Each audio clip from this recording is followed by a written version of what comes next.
We made two big announcements yesterday. We are launching the Palm WebOS, which is a brand new operating system from Palm, and the Palm Pre, which is the first device to be running on this operating system. In terms of hardware, it's you can see the industrial design. It's very smooth, rounded corners, feels really good in your hands. I have to keep it in my hand at least a little bit. I don't know if I said 3.1-inch capacitive touch panel, 320 by 480 resolution. It has a full slide-out keyboard in the portrait mode. So we give you the best of both worlds of having a big touchscreen, capacitive, as well as a full QWERTY. So very good tactile feedback, and much fewer chances of error. Visual or virtual keyboards can never match the feel of a real keyboard, which is why we sort of went in for a real keyboard rather than virtual keyboard. Ultimately, you need that. Let's going along with the hardware. On this side, I have the volume up-down controls. You have the 3.5 millimeter headset jack. Standard, you can plug in any headphones, your favorite Bose noise-canceling headphones. You don't have to rely on Palm special headphones. Ringer on-off switch, which has been a very, very popular feature with our Trio users over the years. Just flick it and it's silent.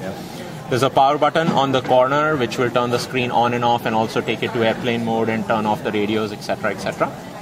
Micro USB to go to your PC, and it will appear as a USB mass storage device, so you can drag and drop files between the device and the PC seamlessly. If you see the front of the device, there's only one button. There is no other control on the front. It's all touch screen. Nothing at the bottom.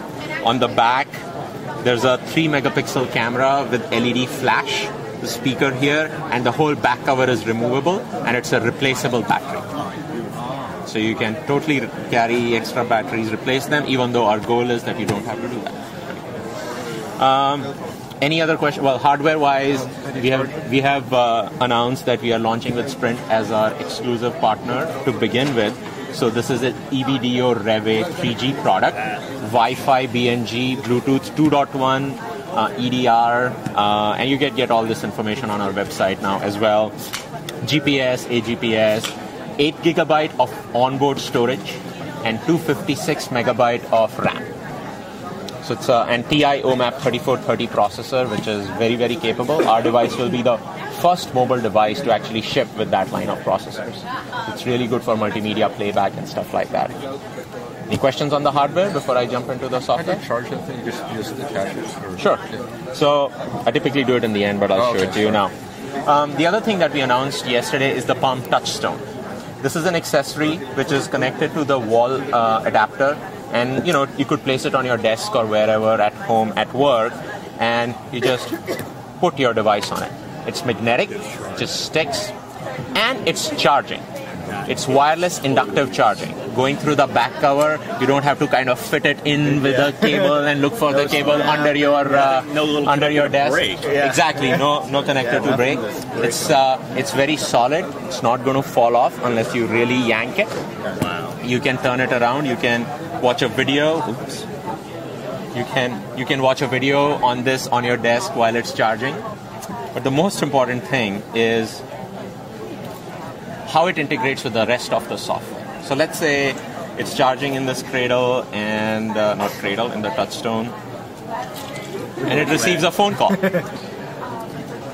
When it receives a phone call, the phone rings. If I pick it up from the touchstone, it will automatically answer without you having to press a button, just like your landline at home. So it's ringing now, and I pick it up, and I didn't have to press any buttons, and it's answered the phone call. Now I'm talking to the person, I need to use my hands or whatever. I put it back on the touchstone, I go in speakerphone mode. You can see the feedback between the two devices. Sure. So very, very usable in an office or a home setting for charging, for talking on the phone, and integrates really well with the WebOS software. So moving forward, as we'll release more software features as well as more accessories, what you'll see is we're really tying the software and the hardware together very, very tightly to give you experiences like this. Does that help? Any questions on that? You can charge it with a mini USB too. Oh, sure. So you can, what we'll ship in the box is a micro USB that can go into the wall adapter or to the PC for trickle charging. And this will be a separate accessory that'll have to be purchased separately. Okay, let's take you through the Let's take you through the software. So the device comes out of the box, looks like this. Just touch this button.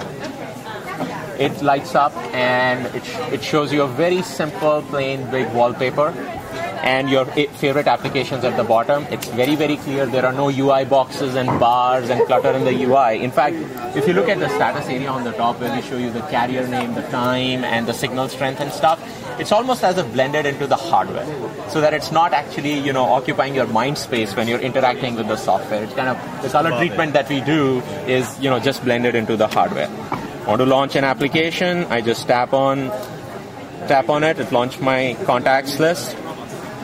I just flick to scroll, and it has a nice momentum to it. So based on how much force I'm using, it'll respond appropriately, and also has this little bounce in the end. I just tap to go into the details of the contact. This is where our touch interface starts getting really interesting. Not only is touch used on this main UI, but even the area at the bottom around that center button is touch sensitive. So you'll notice, if you look carefully here, sometimes it's hard because of the glare of this light. When I touch my finger like this here, the center button glows up. You see that? So it's actually responding to my touch in that area. This really opens up a huge world of gestures for us, and we can use that area for that. Let me show you an example. If I now want to go back to my contact list, I just do a swipe back, and I'm there. So all across the device, that is my back gesture. Very simple. So I flick to scroll, I tap to zoom in, and then I just swipe back to go back. Let me show you another gesture. If you're familiar with Palm products, you know that we have the launcher view, which shows you a list of all the applications. Well, we don't have a button to take you there because we are dedicating the entire screen to visible UI, and we don't want to clutter it up with unnecessary buttons. But we can use the gesture area in interesting ways to bring up the launcher. So all you have to do is you swipe it up, and you see all your applications. You can lay them out in multiple pages, so I can do right and left and go between multiple pages. Let's say I want to launch into Photos. I can launch that application. If I want to launch into, I want to type up some notes, I can just swipe up, tap on Notes, and Notes opens.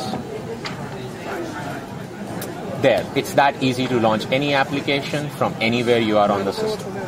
But that's not good enough. The other thing that people are really used to and like on our devices are these 4 hard buttons. Going back to the days of the original Palm Pilot, where you had contacts, calendar, tasks, and memos. So it doesn't matter where you are, you can just press a hard button and go to a specific application. Well, we don't have those hard buttons on this device. So how do we solve that?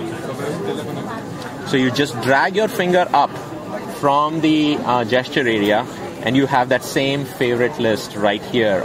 And I can go right and left in this wave-like motion, and it will highlight the specific application where my finger is right now.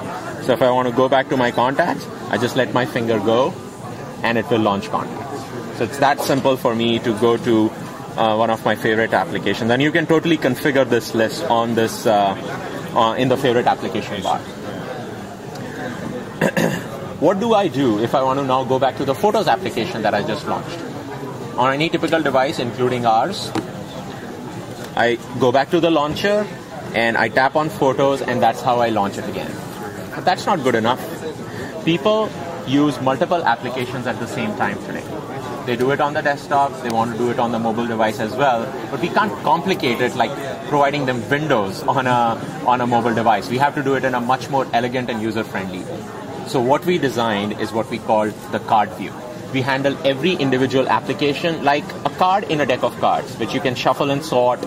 Let me just show you. So I'm in Contacts right now, and I want to go see all the applications that are running currently. Just press the center button, and I go to the card view.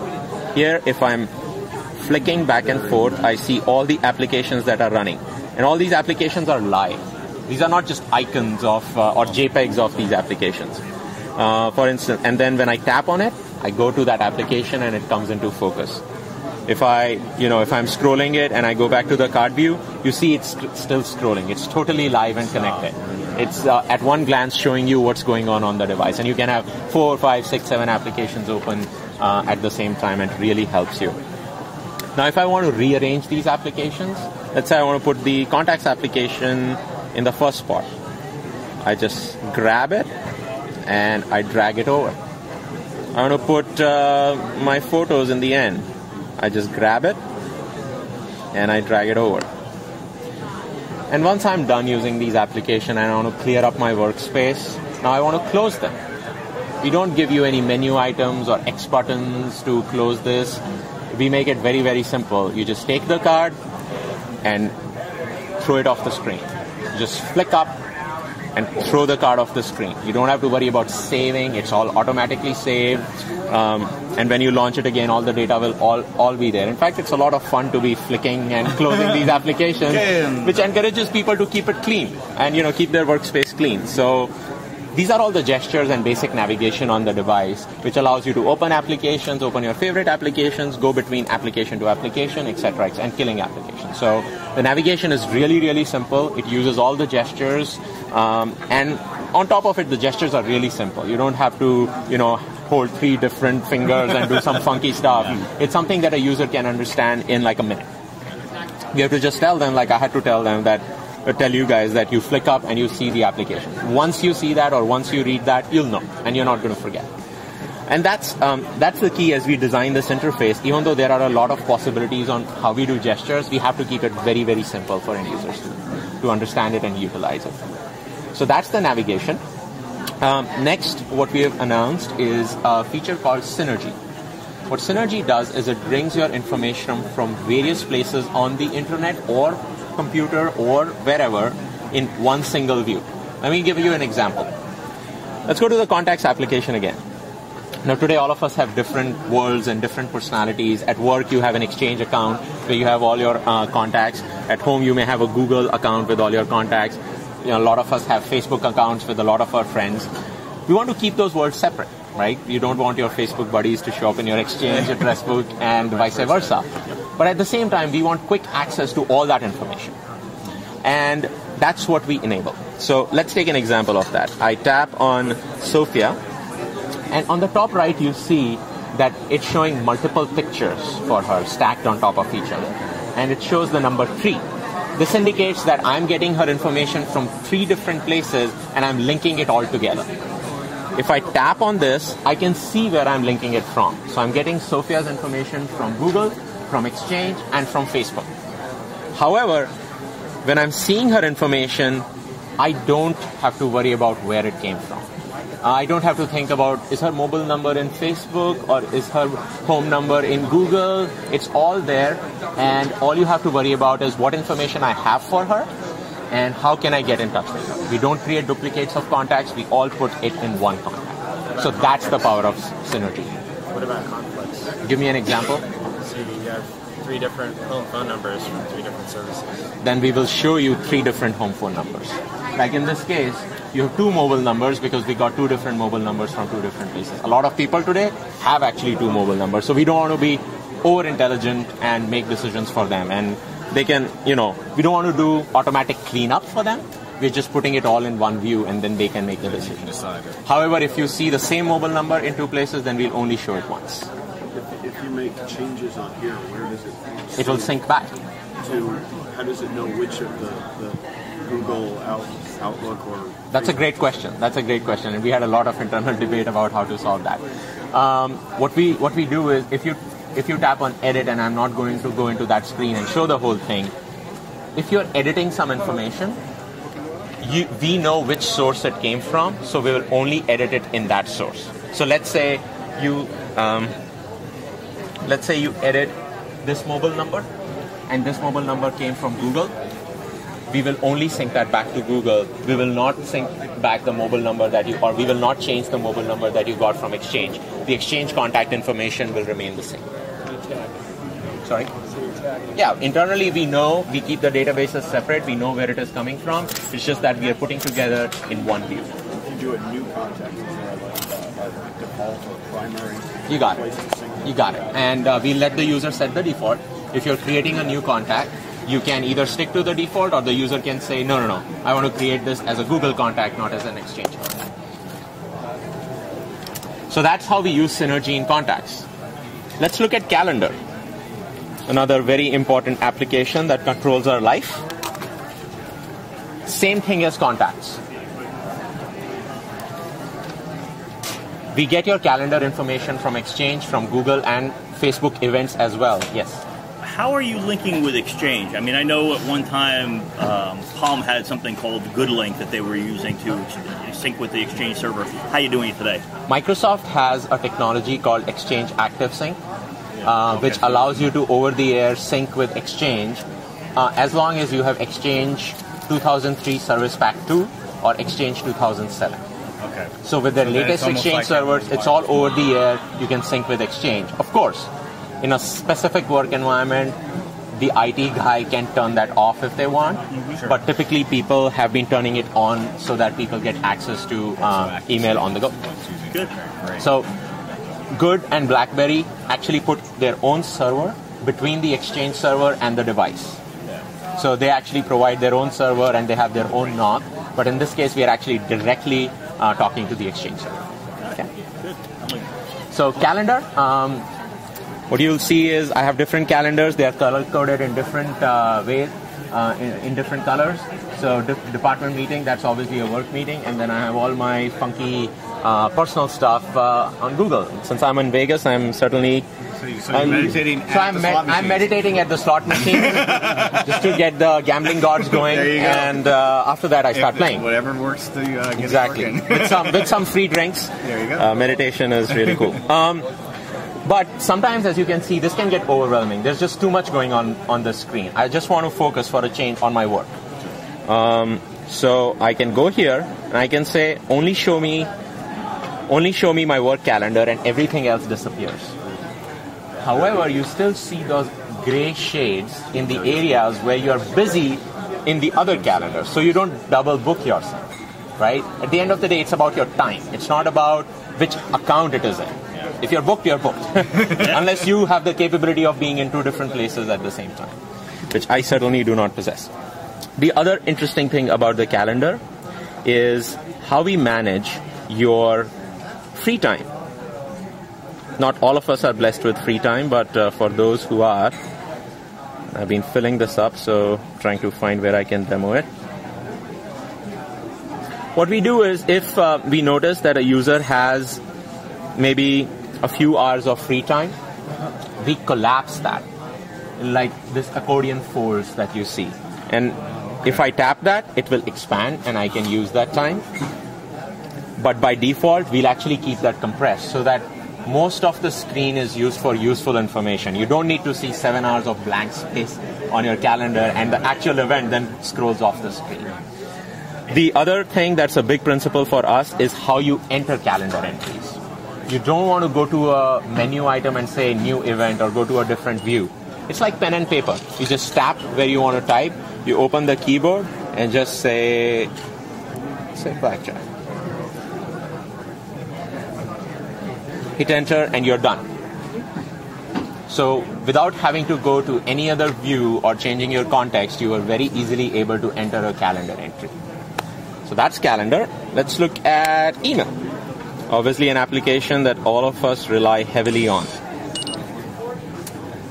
Very simple interface. We provide you all your folders from all your accounts right there. However, we focus on the inbox because that's the most important folder in a mobile mode.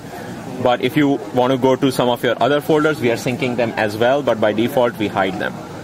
Some people don't actually care where an email came from or over which account it came from, and other people do. So sometimes I'm just interested in looking at all the new email that I got that day. Some of it may be from Gmail, maybe from Yahoo. So we have this all inboxes folder, which just puts all the email together into a single folder, so I don't have to keep going back and forth. Let's look at one of these emails. Anyone get newsletters in their emails these days, which are full HTML on the desktop, but kind of look crappy on the mobile device? Well, that's certainly a problem that we need to solve, so we provided a full HTML view in email. Certainly seems a bit small to read, even with a microscope, So we provided zoom in, so you can actually read these emails very, very easily. All the hyperlinks are active, so you can click on them, and that will launch the web browser, and you can basically do all the stuff you do on email on your desktop today. Someone send you pictures on email occasionally. Like this friend of mine sent me this picture before I was going to come to Vegas, and the picture goes right in the email body. I don't have to go to another viewer to view the picture. I don't have to, exactly, and I don't have to click on or tap on a paperclip to then go to the photo viewer. Let's look at the compose view in email, because that's really where synergy plays a big role. On the very top, I can decide whether I want to send it from Gmail or I want to send it from some other account. But we will pick the default intelligently. Then I want to pick who I want to send this email to. As I type the name, it's doing contact lookup at that very time.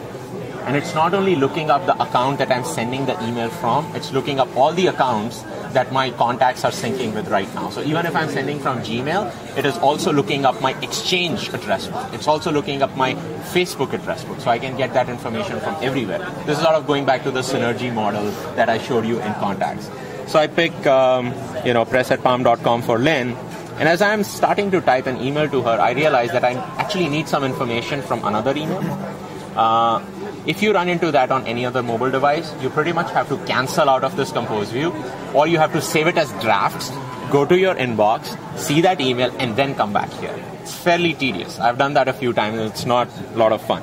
But with the card view on the WebOS, we make it very, very easy. If I go back to the card view, you have different cards even for the email application. So using a completely different card, I can go to one of the other emails. I can see where we are having drinks tonight.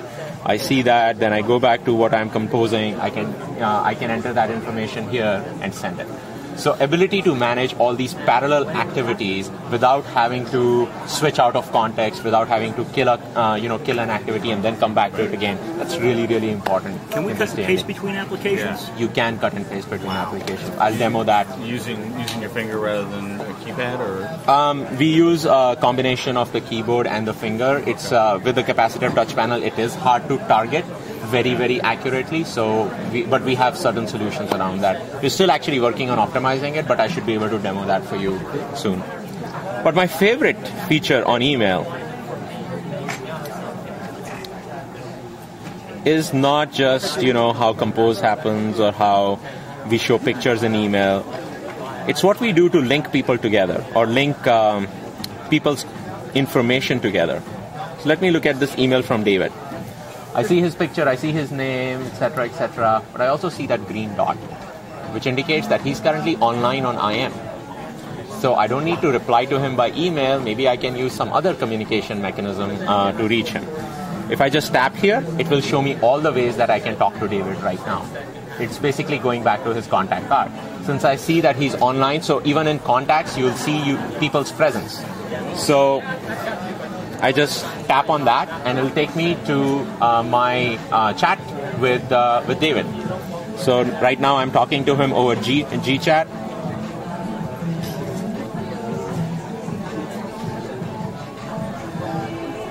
I can send a message to him. Let's look at the messaging application a little bit more. The messaging application has two main views. There's the buddies view, which, as you can guess, will have a single list of all your buddies, doesn't matter which account they're coming from. AOL, Google Talk, etc. So we have just a single list. It shows your status, their pictures, etc. And then we have the conversations view, where you can see the conversations with everyone that you have talked to. If you've used the Trio application for SMS and MMS, you'll know that we were actually the first ones to have the chat threaded style SMS, and then we added MMS to it. Well, we took the next step and we added IM to the same chat thread. So in a single chat thread, as you can see here, I can talk to David over Google Talk or over text or over MMS. I don't have to go to a different conversation, because what's important is that I'm talking to a specific person. It's not really important what medium I'm talking to that person over. Exchange within the same thread. Sorry? People keep track of the thread. Exactly. Let me actually show you that. So the last message I sent him was on Google Talk. Let's say he goes offline, or for whatever reason I don't want to send him an IM message. I can just go here on the top right, select his mobile number, and send a message, and this message will actually go over SMS. So single chat thread for all your communication with that person. You only care about the person, but not about the media. So that's the power of synergy. Browser, which a lot of people are interested in. The way we use the keyboard is really, really cool. We don't only use the keyboard for jamming out a lot of text in emails and messaging, we also use it to navigate around the device. So I showed you how you can launch applications by going to the launcher and by using the gestures and stuff like that. But we can also use the keyboard to do that. Let's say you want to go to the Blue Man Group today. You want to see a show after being tired at CES. But you've heard of them as being a cool group, but you haven't really seen them. You don't know much about them. One thing you could do is you could go to the launcher, go to the web browser, find some information about them, or you could let the keyboard do the work for you. So right here in the main view, I can just start typing BL, and what you'll notice is it's actually filtering information right from the device as I'm typing there, right? So first it filters the list of applications. In this case, the Bluetooth application matches. And it also filters the list of contacts. So in this case, it's Amy and Michael. If I type further, it will filter further. Now it's just Michael. And because it's only one contact, we show you the ways you can get in touch with Michael from right here without having to go to contacts at all. So you can just do it from the main screen. But I'm not really interested in talking to Michael right now. What I'm interested in is the Blue Man Group. As I keep typing and the device realizes there are no more matches on the device, it gives me options to go to the web to get that information. And it's all in one type, right? As you're typing, it's kind of just figuring that out in real time. It's doing that. I decide to do a Google search. Oops. Press the wrong button.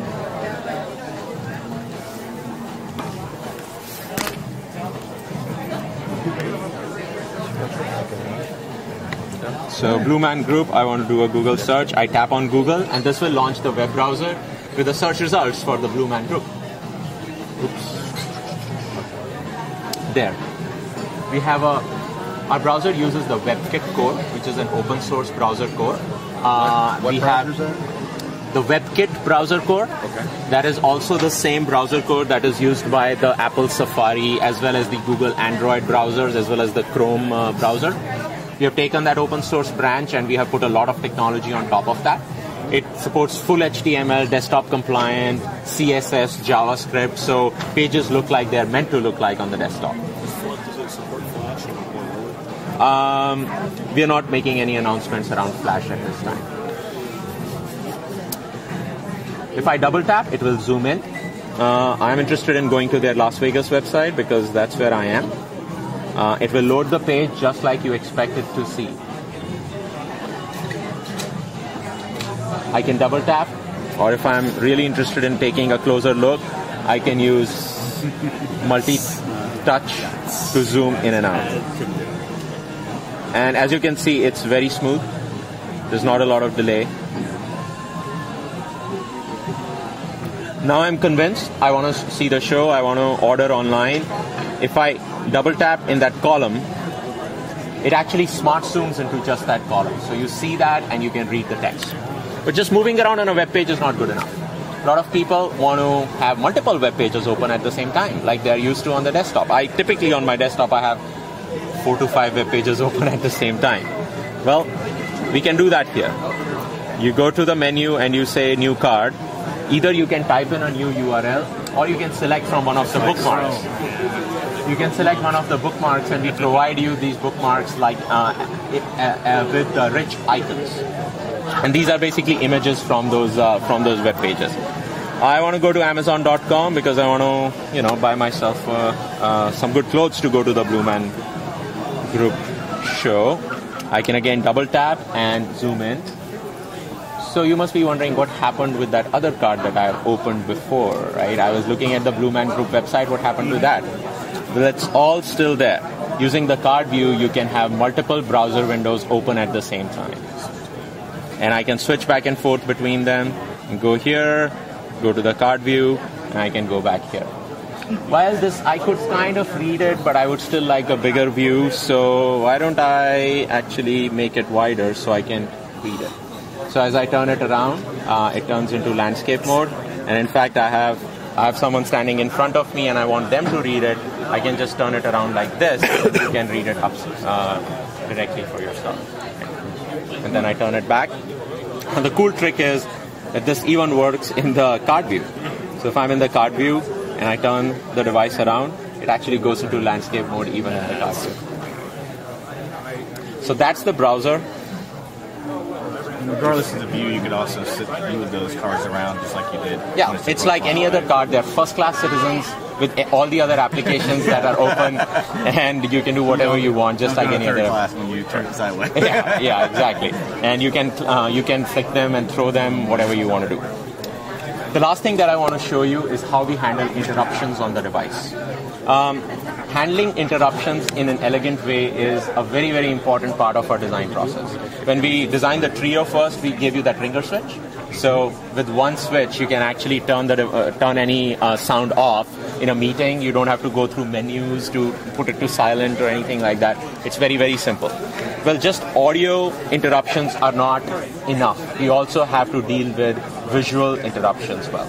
So let's say I'm trying to focus on something. I am writing a grocery list because I have to go to the grocery store tonight, otherwise my wife will kill me. So, and I want to really concentrate hard on this grocery list and not be disturbed. And while I'm doing that, this pesky friend of mine keeps interrupting me with messages. I'll play that role right now. And as I'm typing this up,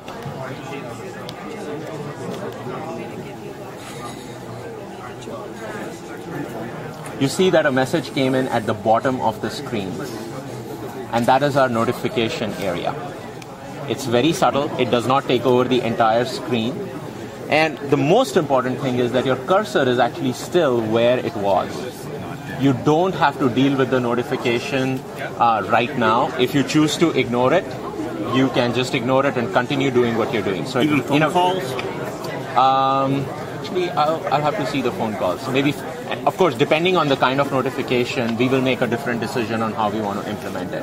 But calendar alerts, we'll definitely let you do the same. And when I'm ready, let's say my grocery list is done, I want to now go attend to that notification. It's sitting with a small icon on the bottom right. So I always know it's there, but it's not blocking anything that I'm doing. And it's not visually interrupting me in any way. As I tap there, we bring up our dashboard view. So in a dashboard, it shows, what the message was, who it was from. If I tap on it, it'll take me to the messaging application and I can do more stuff there. But if I don't care about it, then I can just kill it like this. I can just swipe it off the device and it's gone. This dashboard view is not just for notifications that you get, it's also for other stuff. Let me bring back my notes. Let's say you want to listen to some music. You're getting bored and as you're doing work, you want to listen to some music. So I bring up my music application. I have a few songs there. And as you select the song, it'll take you to the now playing view, which will also show you the album art of that song. And if I want to go to the next track, I don't have to go to the previous screen. I can just move my finger like this and it will switch the track along with the album art. Now if I want to go back to, I like the song, it's great, I want to go back to my notes. You'll see that there's a music icon there in my notification area. If I tap that, it brings up the music dashboard. So right from there, I can actually move from one track to the next. You see that it actually moved to the next track, even in the card view, without me having to go to the music application. I can pause it from right there. I can play it again, so I can control my music experience without having to go to the music application.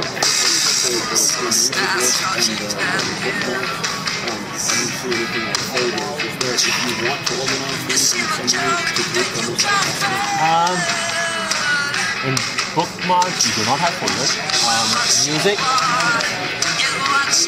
as long as the music that we brought over was already in folders and albums, we will maintain that.